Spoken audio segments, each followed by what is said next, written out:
Yes, mambo vipi? Inakuaje? Karibu tena kwenye Recap na Mando, na hii ni Recap na Mando special kwa ajili ya kufunga mwaka 2025.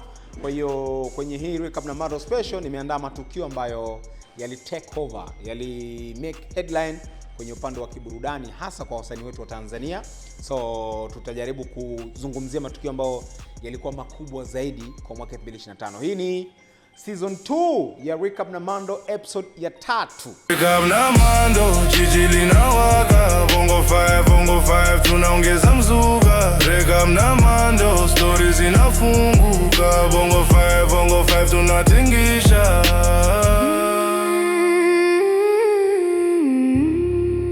Swala la kwanza kabisa ambalo nataka nizungumzie kwenye Recap na Mando special ni kuhusiana na harusi ya Juma Jux. Harusi ya Juma Jux watu wengi waliona kama, au mimi nasema ile naichukulia kama rebranding ya Juma Jux. Baada ya harusi ya Juma Jux, maisha ya Juma Jux, kila kitu cha Juma Jux kilibadilika, kilichange moja kwa moja. Lifestyle yake, kwa ukuaji wa kimuziki, brand yake kuwa kubwa, kila kitu ambacho kinahusiana na Juma Jux kilibadilika total baada ya harusi yake na Priscilla kutoka Lagos, Nigeria. Kwa nini nazungumza harusi ya Juma Jux ilikuwa ni kama rebranding ya Juma Jux? Kwa sababu ukija kwenye upande wa muziki, alibadilika kabisa kwenye upande wa kutoa ladha za kimuziki, sound ya kimuziki. Tuliona kaanza kumix zaidi Afrobeat, Bongo Flavor, Singeli na baadhi ya ladha zingine. Wakati kipindi cha nyuma Juma Jux tulikuwa tunamfahamu kama mkali wa R&B. Ukiondoka na masuala ya brand ya Juma Jux, tunakuja kwenye upande wa numbers. Juma Jux alibadilika kwenye upande wa numbers, subscriber, even kupata viewers wa YouTube. Juma Jux aliongoza na alikuwa kabla ya Rayvanny kutoa ngoma ya Oma Matetema, msanii ambaye alikuwa anaongoza kwenye upande wa views wa YouTube alikuwa ni Juma Jux. Lakini ukienda kwenye upande wa Spotify, before ya harusi yake na Priscilla, Juma Jux upande wa Spotify alikuwa na uwezo wa kupata monthly listener 200,000 mpaka 300,000. Baada ya harusi na Priscilla, Juma Jux alipanda kwa ukubwa, akaanza kupata monthly listener 900,000. Numbers ambazo wamewahi kuzipata kubwa za Spotify kwenye upande wa monthly listener zilifika 900,000. Alitoka kupata monthly listener 200,000 mpaka 300,000 mpaka kupata monthly listener 900,000. Kitu ambacho aliwafunika wasanii wengi sana, kwa sababu mtu ambaye alikuwa anaongoza Tanzania kwa monthly listener alikuwa ni Diamond ambaye alikuwa na 1.4 monthly listener kipindi hicho. Then Rayvanny na Harmonize walikuwa na 600,000. Walikuwa wanapishana numbers kidogo. Juma Jux alikuwa na 200,000 mpaka 300,000. Lakini baada ya harusi yake na Priscilla, Juma Jux alipanda kutoka 200,000 mpaka 300,000 kufikia 900,000, kitu ambacho kilimfanya awe msanii wa pili Tanzania kupata monthly listener kubwa. Hakuna mtu ambaye hakuwahi kuizungumzia harusi ya Juma Jux na Priscilla. Ukienda Nigeria, mpaka waliwahi kupostiwa kwenye mtandao wa The Shade Room, mtandao mkubwa kabisa wa Marekani. Ni moja ya harusi ambayo ilitrend sana. Na kwa mfano, alivyowachukua wasanii wa Tanzania akawapeleka Nigeria, kina Diamond wakaenda ku take over Lagos. Nakumbuka Diamond wakati anaingia kwenye clubs anagawa hela, anapita barabarani anagawa hela, tukio ambalo lili take over kwa asilimia kubwa sana. Na kwenye harusi yake ya Nigeria, mastaa wengi akiwemo Peter wa P-Square alihudhuria kwenye harusi yake na mastaa kadha wa kadha. So kuzungumzia tukio ambalo lili take over kwa mwaka 2025, huwezi kuacha kuzungumzia harusi ya Juma Jux ambayo ili take over Afrika nzima. Wimbo namba 2 wenye numbers nyingi kwa wasanii wanaotoka Tanzania. Wimbo wa kwanza tunakujua ni Mario wa Nairobi na BN. Wimbo unaofuata kwa kuwa na numbers streams nyingi Spotify ni God Design ya Juma Jux. Kwa hiyo hata kutengeneza numbers kwa wimbo mmoja moja, Juma Jux alipanda kwa asilimia kubwa sana. Kwa mfano amefanya, naongezea show ambaye anaifanya Lagos, ambaye kamchukua Diamond, kamchukua Jaiva pamoja na King Madi, msanii wa kike yule ambao ameimba American Live. Wanaenda kufanya show, wamefanya show Lagos, Nigeria. Unajaribu kuangalia namna gani Juma Jux brand yake ilivyokuwa kubwa. Baada ya harusi yake na Priscilla, Juma Jux automatic aliingia kwenye orodha ya wasanii wa kimataifa kutoka Afrika Mashariki, kwa sababu akawa na uwezo wa kufanya shows Western Africa ikiwemo Nigeria, lakini pia kushinda tuzo kubwa. Nigeria aliwahi kushinda tuzo ya msanii bora wa Tanzania kupitia tuzo za Trace. lakini pia baadhi ya tuzo zimefanyika Ivory Coast na Nigeria. Juma Jux ameshinda tuzo kama msanii bora wa Afrika Mashariki. Kwa hiyo kwa nini nazungumza hivi? Ni vitu ambavyo kwa Juma Jux vilikuwa havitokei, vilikuwa havipo, lakini baada ya harusi yake ni kama Juma Jux alijipiga msasa. Alifanya rebranding ya jina lake na brand yake. Nao tunavyozungumza Juma Jux ni msanii wa kimataifa. Ukija kwenye tukio la pili ambalo lili take over, kuna muda lilishika hatamu. Mimi kwa upande wangu naliweka tukio la Diamond kwenda kufanya shows Ulaya na Marekani. Tunakumbuka mwezi Julai Diamond alikuwa na show, tour yake, niseme tour Ulaya, ambapo alitembelea miji mitatu. Alitembelea London, alitembelea Manchester, alitembelea Glasgow, Scotland. Then baada ya mwezi moja, miezi miwili, akaenda kwenye show ya Summer Jam ambayo alipanda jukwaa moja na Meek Mill, tamasha au event ambayo ni kubwa kila mwaka inafanyika Marekani. Na baada ya kwenda Summer Jam, Diamond kuna vitu vingi vilibadilika kimataifa, kiwemo kutangaza kolabo zake na Trey Songz pamoja na Fabulous, lakini pia kufanya kolabo na Ciara ambayo ilikuwa ile ya Low, ambayo of course imefanya vizuri na iko kwenye deluxe album ya Ciara ya Sisi. Sasa kwenye hilo tukio la Diamond, nianzie show zake za London. Diamond alienda kufanya show London ambapo alisindikizwa na Juma Jux. We remember?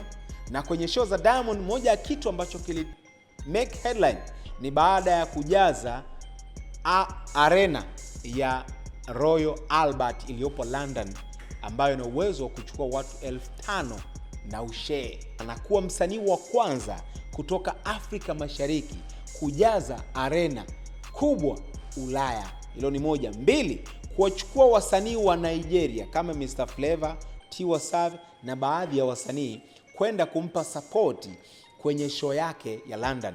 Tulizoea kuona wasanii wa Nigeria ndio kazi yao wanaofanya, wakiwa wana show wanachukua baadhi ya wasanii kwenda kuwasindikiza. Lakini moja ya jambo ambalo limekuwa kubwa ni baada ya Diamond kuchukua wasanii wa Nigeria na kwenda kumsupport kwenye show yake ambayo aliifanya London.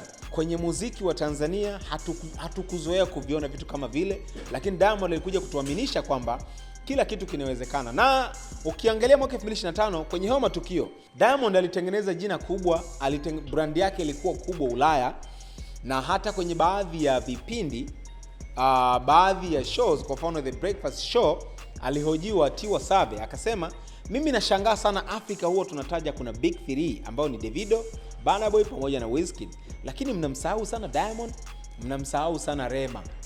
Hawa wasanii ni wakubwa. Kwa kama tunataka kutaja wasanii wakubwa barani Afrika, hakikisheni mnawaweka Rema pamoja na Diamond Platnumz. You remember that? So, kwa mwaka 2025, kingine pia ambao kilitiki kwenye, nazungumzia safari ya Diamond ya kwenda Ulaya na Marekani, ni baada ya before ya show yake ya Summer Jam, alifanywa interview na TMZ. Mnakumbuka hata ile clip ya interview wakati Diamond anahojiwa na ule chali, anamuuliza yale maswali Kiingereza alafu anaongea haraka sana. Watu wakaanza kumkejeli Diamond kwamba mshikaji hawezi kuzungumza Kiingereza na nini, ni stuff, unaelewa, bla bla kibao. Lakini ni moja ya sehemu ambayo Diamond alikuwa anatangaza jina lake, na ndio akafanya interview na TMZ. Akaulizwa before ya show ya Summer Jam, imekugharimu kiasi gani kuiandaa hii show? Diamond akasema more than zaidi ya $300,000 ambao ni zaidi ya milioni 600 za Kitanzania. Na baadaye, baada ya kurudi Summer Jam, alipita London, ndio akaenda kufanywa interview ile ya barabarani ya mtaani na DJ AJ, ambao Diamond aliperform pale. Alizungumza vitu vingi sana kuhusiana na maisha yake ya muziki. Then akaulizwa unatamani nani ahudhurie kwenye show au kwenye interview ya AJ, alimtaja Zuchu, msanii wake kutoka WCB. Kwenye upande wa burudani kwa mwaka 2025, ukiniambia nitaje tukio lingine au nilizungumzie, siwezi kuacha kutaja tukio la msanii wa kike Abby Chams kuchaguliwa au kutajwa kwenye nomination za tuzo za BET, tuzo kubwa kabisa ambazo zinafanyika Marekani. Na sisi tunazifahamu tuzo za BET. Afrika Mashariki wasanii pekee wenye tuzo za BET ni Rayvanny pamoja na Eddy Kenzo kutoka Uganda. Na pia tunafahamu Diamond amewahi kutajwa kwenye hizi tuzo mara 3, na zote aliwahi kushindwa, na kama tunafahamu aliwahi kutajwa kipindi ambapo kuna muda alishindanishwa na Burna Boy. Lakini Abby Chams mwaka huu imekuwa ni story kubwa, kwa sababu kwanza ni msanii wa kwanza Afrika Mashariki wa kike kutajwa kwenye tuzo kubwa za BET, hilo la kwanza. Lakini la pili, kwa umri wake, kwa namna alivyoingia kwenye muziki, kwa sababu amekuta wasanii wengi wakubwa kwenye muziki wa kike hawajawahi kutajwa kwenye tuzo za BET, lakini yeye akatajwa kwenye tuzo za BET. Kwa kwanza ikaweka heshima kwa Abby Chams na ikakuza profile yake, na pia akazungumziwa kwa ukubwa kwa sababu ngoma yake ya Me Too ni miongoni mwa ngoma ambazo kutoka Afrika zilikuwa zinachezwa sana Marekani, kwenye radio za Kimarekani, lakini pia kuingia kwenye charts kubwa duniani. Hilo moja. Mbili, pia wimbo huu uliwahi kuingia kwenye consideration za tuzo za Grammy akiwa na Harmonize. Kwa unapozungumzia ngoma ya Me Too, ni ngoma moja ya ngoma ambayo imefanya mapinduzi makubwa sana kwenye muziki wa Abby Chams. Sio hiyo tu, ndio miongoni, ni ngoma namba 3 kama sikosei kutoka Tanzania ambayo ina streams nyingi zaidi kwenye mtandao wa Spotify. Ngoma ya Me Too ni ngoma ambayo imefanya revolution kubwa sana kwenye maisha ya Abby Chams. Ukiachana na mambo ya mahusiano na Harmonize sio nini, mimi nazungumzia matukio ya kimuziki ambayo yalibadilisha maisha ya Abby Chams. Nao mimi na uhakika hata thamani ya Abby Chams imepanda. Yuko chini ya Son, chini ya Seven Mosha. Mimi na uhakika hata thamani yake sasa hivi Abby Chams imeongezeka baada ya kutajwa tu kwenye tuzo za BET, kwa sababu alienda kushindana na wasanii wakubwa akina Tyler, akina Iris Star. Kwa maana yake ni kwamba ameingia kwenye competition. Hiki ndio ambacho huwa tunazungumza kwamba msanii anapofanya muziki hasa kutoka Tanzania lazima ahakikishe ana uwezo wa kuingia kwenye ushindani wa kimuziki na wasanii wenzake kutoka bara la Afrika. Ndio kitu ambacho Abby Chams aliweza kutimiza, akaingia kwenye ushindani na ngoma yake kutajwa kwenye tuzo za BET. Tukiendelea kuwazungumzia matukio ambayo yamefanya vizuri, yawe yametrendi, yametake over, yametake headline Tanzania kwenye upande wa kiburudani bwana, siwezi kuacha kulitaja tukio la Master J kumwambia Alikiba mbana pua. Then Alikiba akamjibu Master J, Alikiba ni mbana pua. Hilo ni tukio ambalo lili make headline sana, kwa sababu kwanza Master J aligusa sehemu ambayo ni nyeti sana. Alizungumzia kwa overall kuhusu wasanii kushindwa kufanya live show. Wasanii kushindwa kufanya live show za live, kutumia band wherever, lakini wasanii kushindwa kufanya show za live. Then hata wakati utoaji wa tuzo za Trace alifanya show kali sana BN, na Master J akaitumia kwenye reference. Sasa mimi nataka nikusomee baada ya Master J kusema Alikiba ni mbana pua. Alikiba yule ni mbana pua tu. Nini ambacho Alikiba aliandika, then tuendelee na story yetu. Hapa mimi nataka nikusomee kidogo ambacho alikiandika Alikiba baada ya Master J kusema Alikiba ni mbana pua, hawezi kufanya show za live. Alikiba akaenda kwenye Insta story yake akaandika, umekuwa ukiropoka sana mitandaoni bila kujiheshimu wala kuheshimu watu. Sijui unajiona nani? Yaani kama vile wewe ndio unapandisha watu daraja katika maisha. Mabadiliko yako ya akili unayaweka hadharani. Unataka tujisikie vipi sisi tunaokuheshimu? Unaropoka sana siku hizi. Umesahau brand yako ulioitengeneza miaka mingi. Unahitaji kunyamaza. Sio kila kitu watu wasubiri utasema nini. Una dalili zote za upinde, maana umekosa heshima siku hizi. Badilika, unachokifanya sio sifa nzuri. Aliandika very corporate, haina matusi, haina nini, lakini alikuwa anamuonya Master J baada ya kusema Alikiba ni mbana pua. Na baada ya hapo wasanii walianza kufanya show kila sehemu. Watu wakawa wanaulizwa kuhusiana na kauli ya Master J kusema Alikiba mbana pua, na kauli ya Master J kusema Tanzania hakuna wasanii wanaoweza kufanya live performance, labda wasanii wa Injili. Hii ni moja ya story ambayo ilikamata vichwa vya habari Tanzania. Kila siku kwenye radio, online, discussion za mitandaoni, watu wote wakawa wanazungumzia kauli ya Master J kuhusiana na Alikiba kubana pua, then na majibu ya Alikiba kwa Master J.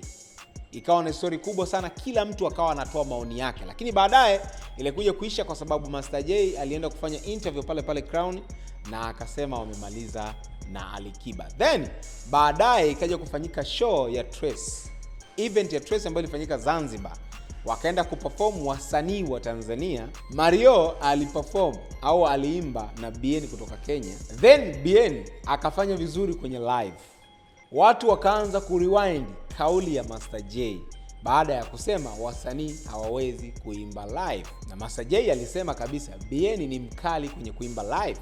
Kwa watu walivyoanza kurewind, zikarudi tena story za wasanii kuimba live. Ni moja ya story ambayo hatuwezi kuisahau kwenye upande wa burudani, baada ya Master J kuanza kuzingwana na Alikiba kuhusiana na wasanii kuimba live. Lakini story nyingine mwaka 2025 ambayo hatuwezi kuisahau ni sakata la wasanii kuondoka kwenye labels. Wasanii wa Bongo Flava kujiondoa kwenye label zao, record label zao ambazo walikuwa wanafanya kazi, au sio?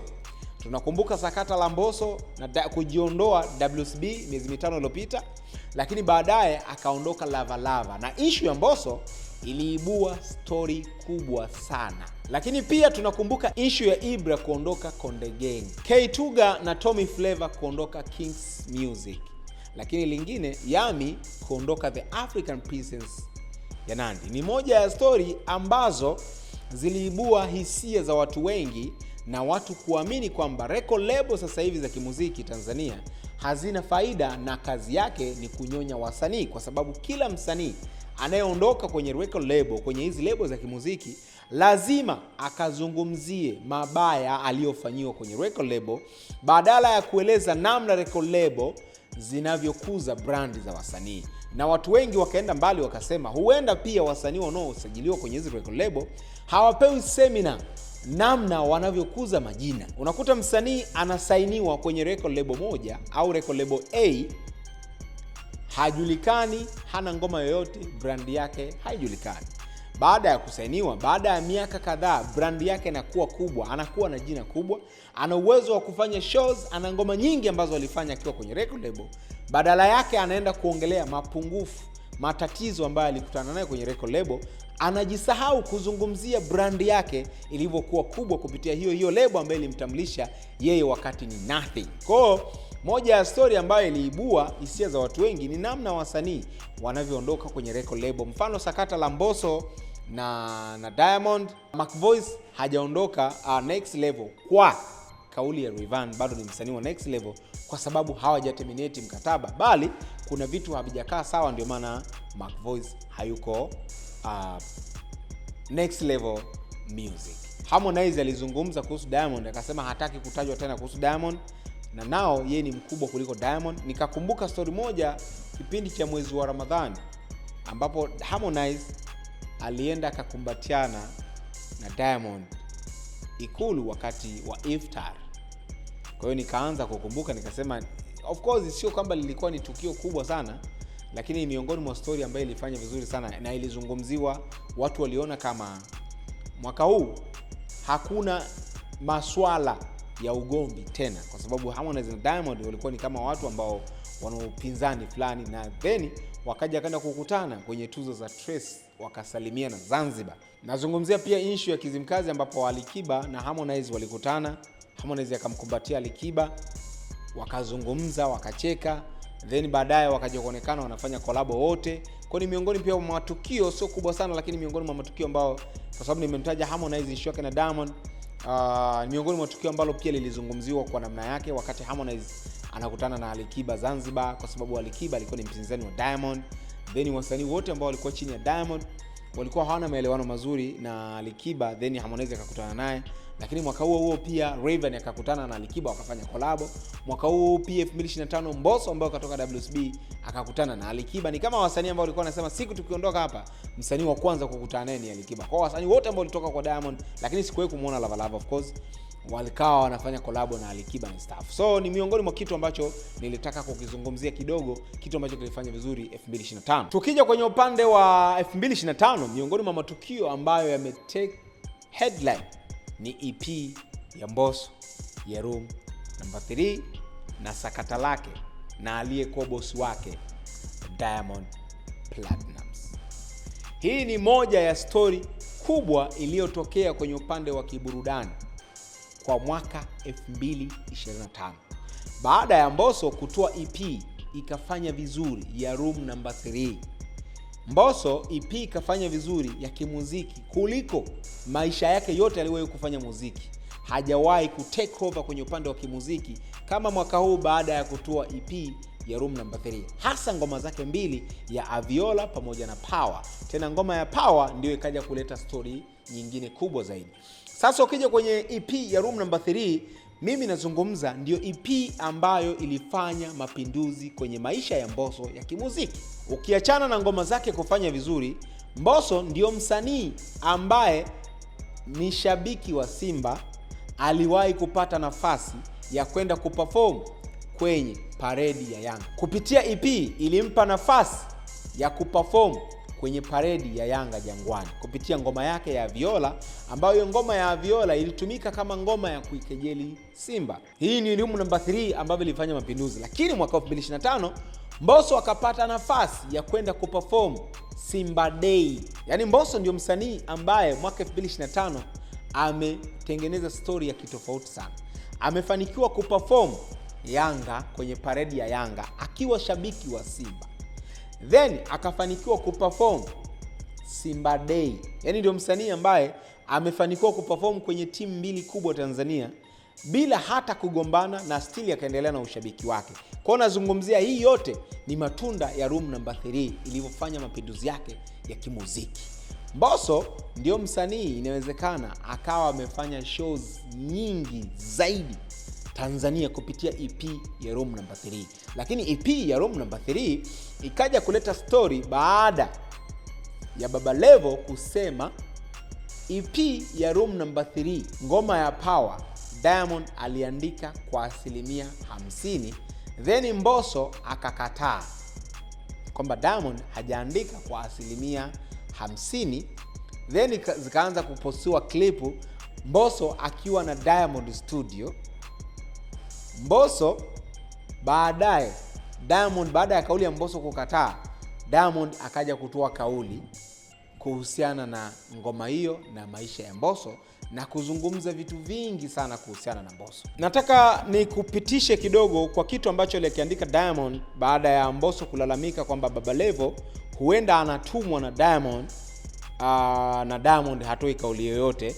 Kwanza Diamond alianza kwa kusema kwamba akaandika, Baba Levo, wewe ni kijana mwenzangu na naheshimu nafasi yako, ila unapoteleza unanilazimisha kukaa mbali na wewe, maana unafanya nahisi kuna ajenda nisiyoijua unanitengenezea. Mbosso, una haki ya kutopendezwa, kuchukia na kureact kwa namna yoyote unayohisi ni sahihi unapokosewa, ila naomba usinijumuishe kwenye ujinga wa Baba Levo, na nadhani tushaliongea hali hili si mara moja wala mara mbili tena, kwa ushahidi na mifano. Na waheshimu, naombeni mniheshimu, heshima ninayowapa, ila kama mna ajenda nisiyoijua kupitia kivuli changu na mioyo yenu inawaambia ni sahihi mnayoyafanya, haya endeleeni. Akajibu kuhusiana na Baba Levo kwamba mnakaa, yani kueleza ni kama Diamond alikuwa anaona wivu. Kauli ya Diamond iliishia pale, lakini baadaye Mbosso akasema mnakaa, yani uko naye karibu. Baba Levo hawezi kuongea kama hajasikia au hajaona chochote kutoka kwa Diamond. Ndio hapo Diamond akaja akaandika akasema, naona unalazimisha kuitalifiana na mimi nikuongezee mwendo. Okay, wacha nikurudishe. Kwanza kabisa sikutaka mitandao, nilikupigia simu na kukutumia message, na tulipokutana niliongea na wewe kwa hekima na ushahidi namna gani nimekuwa sipendezwi na nimekuwa nikisema Baba Levo anachokifanya, tena nikikuonyesha kwa ushahidi na kikwambia kuwa hakuna faida kwangu zaidi ya kunitia tu ubaya. Lakini pia nilikwambia msanii anapotoka kwenye lebo usitegemee wote watakuwa na reaction ya kufanana. Wengine wanakuwa na reaction mbalimbali. Kuna wengine wanaweza wakawa wana react vitu ambavyo sio vizuri, kama maumivu ya kupenda kuona ndugu yetu, kwa hiyo katoka kwenye timu. Nikakuambia jitahidi kutumia busara, maana haya ni mambo ya kawaida, unapaswa kujua binadamu wako hivyo. Akaandika vitu vingi sana Diamond ambavyo ilikuwa ni SNDF sana. Akaja kusema kwamba last and not least, sitaki shukrani. Baada ya Mbosso kujibu pia, sitaki shukrani, credit wala heshima wala yoyote kwenye chochote, ila tu onyo. Natumia hekima, busara na uvumilivu mkubwa kujiepusha kwa kukaa kimya na kuamua kudili tu na mambo yangu. Hivyo ninapoona nimekaa kimya, naombeni jitahidini kuheshimu ukimya wangu, maana mie ni mwehu kweli kweli na sinaga habari ujue, na sio leo, toka enzi za magazeti ya Shigongo. Ask about me. Hiyo ilikuwa ni kauli ya Diamond. Then Mbosso akamwambia, nasisitiza kama nilivyosema kwenye posti yangu ya jana, sijawahi kukuvunjia heshima na sitakuja kukuvunjia heshima. Mchango wako kwenye maisha yangu ni mkubwa mno. Nikisema leo nikukosee, hata Mwenyezi Mungu hawezi kunibariki. Nimejaribu kusoma ya mwishoni kwa sababu vitu vilikuwa ni vingi, na hayo ndio yalikuwa majibu ya Diamond na Mbosso. Wakamaliza vile mabishano yao. Then mimi narudi kwenye pointi yangu, ni kwamba ukija kwenye upande wa kiburudani, moja ya tukio ambalo haliwezi kusahaulika, moja ya tukio ambalo lilimfanya kila mmoja azungumze la kwake 2025, basi ni majibizano ya Diamond na Mbosso, ambapo Baba Levo alichokonoa msala huu, then akajitenga, akakaa kimya, watu wakaanza kujibizana mitandaoni. Kitaja wasanii wakubwa wanaofanya vizuri Afrika Mashariki, huwezi kuliondoa kulitaja jina la Mbosso Khan. Na hivi vyote vilitoka baada ya kuondoka WCB na baada ya kutoa EP ya Room Number 3. Hii ni moja ya story kubwa sana ambayo mimi nasema ilikuwa ni miongoni mwa vitu ambavyo, project ambayo ilifanya revolution kwenye maisha ya Mbosso ya kimuziki. Lakini ukiangalia katika matukio ambayo sio ya kusaulika na yalitrend sana, of course, mwaka 2025, nataka niongezee show ya Zuchu, Yanga Day na Chani, na show ya Rayvanny ya Chani. Of course, hili ni tukio ambalo michono ya Chani ilifanyika Afrika Mashariki, ambao bingwa alikuwa Morocco. Na katika story ambayo kwenye upande wa kiburudani haiwezi kusaulika, ni pale ambapo Rayvanny, msanii wa Bongo Flava, alienda kufungua tournament hizo ambazo zilifanyika uwanja wa Benjamin Mkapa. Alifanya show yake, then kwenye kufunga Zuchu alikuwa ni headliner kwenye show ambazo zilifanyika Kasarani, Nairobi. Then before ya kwenda Nairobi, Zuchu alimake headline Kenya. Kwa watu wengi kuzungumza ni kwamba kuna siku Zuchu aliwahi kuzungumza kwamba hawezi kuja kufanya kazi na msanii yoyote wa Kenya na anawachukia wa Kenya. Then baada ya kupata nafasi ya kwenda Kenya, wa Kenya wakaanza kutengeneza story kuhusiana na Zuchu. Then akaja kwenda kuperform, ambapo show yake ilizungumziwa sana ya Zuchu ambayo iliperform Kenya.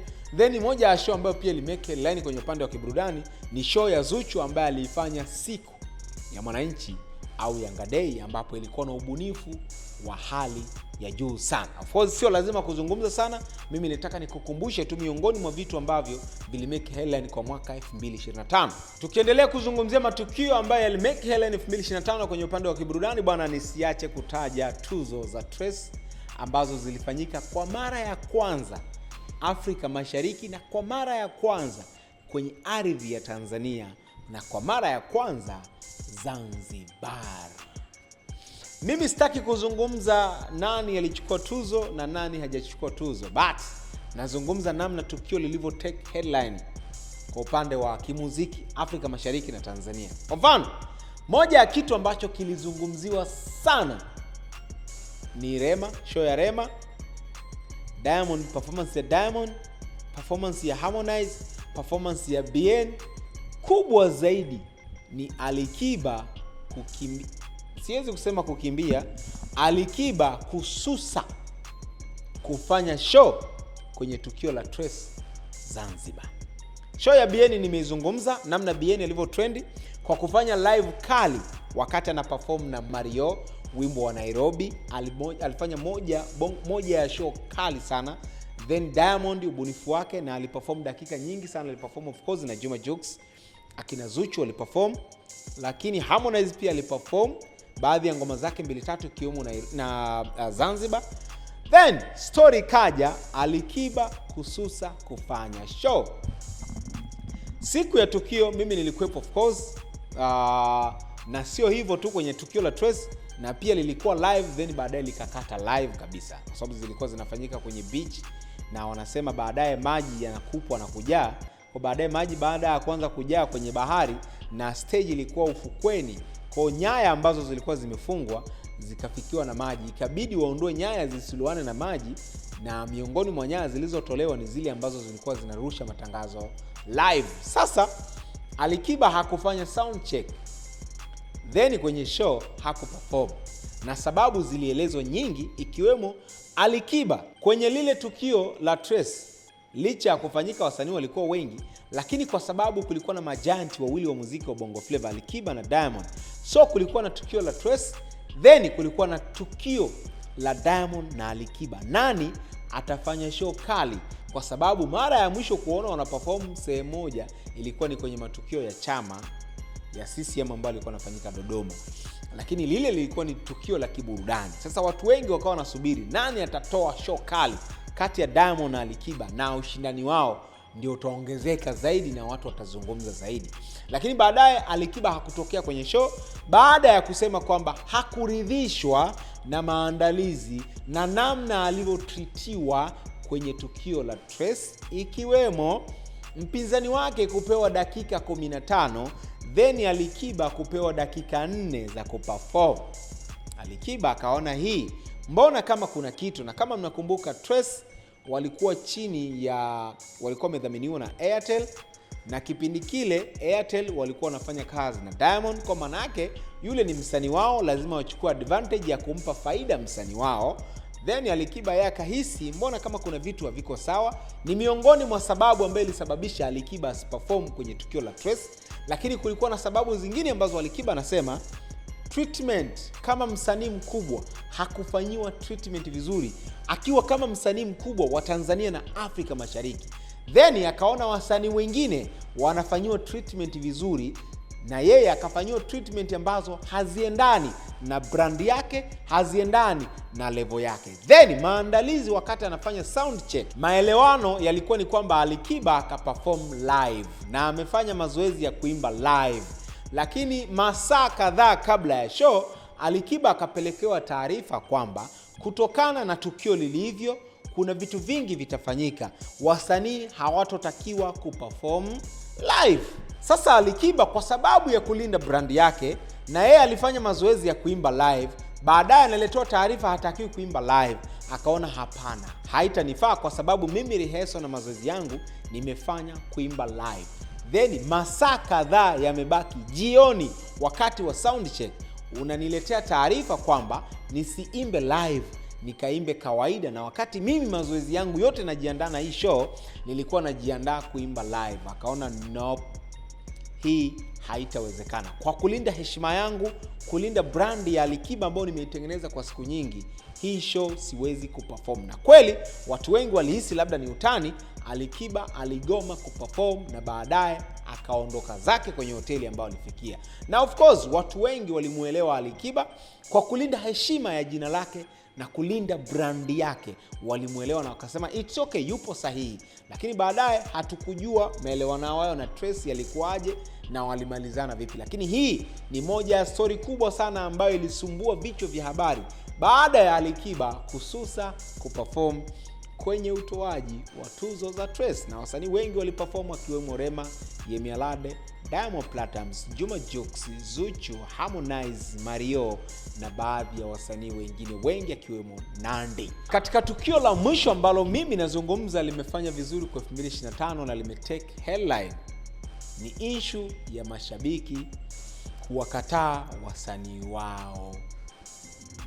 Hii ni kampeni ambayo iko mitandaoni mpaka sasa hivi tunavyozungumza ipo, lakini miongoni mwa matukio makubwa ambayo siwezi kusema tukio la mwisho, taongezea la mwisho, take headline kwenye upande wa kiburudani. Mashabiki wanawalalamikia wasanii wao hawajakaa upande wao kwenye kuwasilisha matatizo yao kwenye serikali. Mashabiki na wananchi wanaamini watu pekee wenye nguvu ambao wangewasaidia kupaza sauti kwenye baadhi ya vitu ambavyo serikali haifanyi vizuri ni wasanii. Na wasanii badala ya kukaa upande wa wananchi na mashabiki, wao wakaamini wasanii wamekaa upande wa serikalini, kwa hiyo hawajawasaidia kwenye kupaza sauti. Wakasema hawa wasanii hawatufai, kwa sababu kama sisi tunawafanya wawe maarufu, kwa nini wasikae upande wetu sisi ambao tunawafanya wawe maarufu? Kwa ni miongoni mwa tukio ambalo limetake headline, na baadaye wakaanza kususa hata kusapoti nyimbo za wasanii, na baadhi ya nyimbo za wasanii kukosa numbers, na baadhi ya wasanii kuahirisha baadhi ya shows kwa sababu wananchi walireact vibaya, wakasema hawa wasanii wametusaliti na sisi hatuwezi kuwa support. Baadhi ya wasanii wakaanza kuahirisha show zao ambazo zilikuwa zifanyike na wote tumeona, na baadhi ya wasanii ambao walikuwa na project zao wanataka kuzitoa wakaanza kuahirisha. Mfano au miongoni mwao ni Harmonize ambaye alitangaza anaachia album ya 31 baada ya uchaguzi, na hali ilivyokuwa mbaya, Harmonize akasema kutokana na hali ilivyo hatutaweza kutoa album mwaka huu, badala yake nitaongea na timu yangu, album itatoka mwakani, album ya 31. Kwa kitu ambacho nilikuwa nataka kuongezea pia, Harmonize tulishamzoea katika miaka mitano toka 2020, Harmonize amekuwa akitoa album kila mwaka. 2020, 2021, 22, 23, 24 na 25 tulikuwa tunasubiri kuiona album ya Harmonize, akaahirisha kwa sababu ya hali ya hewa ilivyo, mashabiki kureact vibaya kwa wasanii, mashabiki wakawa wanaamini wasanii wamewasaliti. Kwa Harmonize akaahirisha albamu yake na kuifanya mwakani. Then akaja kuzungumza maagizo, mkurugenzi wa EFM na TVE akawaombea msamaha wasanii kwa mashabiki. Kama ikiwapendeza, tutafute njia nyingine ya kuadhibu mtu ambaye unamuona yuko tofauti na itikadi zako. Pale ni kama alichokonoa. Akasema naombeni muwasamehe wasanii, sio kwamba wanafanya show tu, wanafanya show wanalipwa na muziki ndio maisha yao. Kwa Majizo akaja kuzungumzia sakata la wasanii kuombea msamaha, na watu wengi wakaenda mbali wakasema anayekosea ni msanii. Kama msanii amekosea, kwa nini asije front yeye kuomba msamaha, na badala yake aje mtu ambaye sio msanii kuombea msamaha mashabiki? Katika tukio la mwisho ambalo lili make headline ni baada ya Diamond na Omidimpo kuambia watu wafanye kazi. Fanyeni kazi, acheni lawama. Fanyeni kazi. Kila mtu ashinde mechi zake. Fanyeni kazi, acheni lawama. Kila uongozi mnalalamika, kila awamu mnalalamika. Itafakari, tatizo ni uongozi, ni wewe. Kwa mashabiki wakaunganisha yale matukio na kusema kwamba wasanii wanawadharau mashabiki zao, baada ya Diamond kuonyesha kwamba labda watu ambao wanaishi maisha magumu hawafanyi kazi. Na watu wakauliza, tutafanya kazi zenyewe zipi kama hatupewi ajira? Kama fursa hamna, mtufanye kazi zipi? Na kauli za Diamond zilikuwa ni kali kidogo.